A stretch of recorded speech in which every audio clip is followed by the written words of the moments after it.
हमने अमेरिका की कुल आबादी से भी ज्यादा लोगों के बैंक खाते खोले हैं।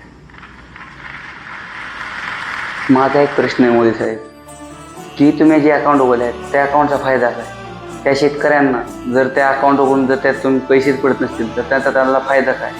आता झालेल्या दुष्काळी पावसामध्ये झालं त्या शेतकऱ्या नुकसानामध्ये जर त्या अकाउंटवर शेतकऱ्यांना पैसेच पडत नसतील तर तुम्ही काढलेल्या त्या अकाउंटचा किंवा तुम्ही जे म्हणता आम्ही अमेरिकेची लोकसंख्येपेक्षा जास्त आपल्या भारत देशात अकाउंट काढले, त्याचा फायदा काय आपल्याला?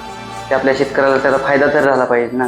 तर ते सोडा, आपल्या भारत देशामध्ये 2014 साली 27.9 ते 29 एवढे टक्केपर्यंत लोकसंख्येमध्ये माणसं दारिद्र्य रेषेखाली होती. मागच्या 10 ते 11 वर्षापासून तुमची सत्ता आहे. त्या सत्तेमध्ये आपल्या भारत देशामध्ये जवळजवळ 81 करोड लोक दारिद्र्य रेषेच्या आहेत. मग हे 81 करोड लोक आली कुठून? एवढी लोक जर तुमच्या सत्तेमध्ये येत असेल तर कस्टडी डेव्हलपमेंट काय करताय तुम्ही ह्या भारत देशात? हा विचारण्याचा आमचा अधिकार आहे. आम्हाला ह्या प्रश्न तुम्ही उत्तर दिलं पाहिजे.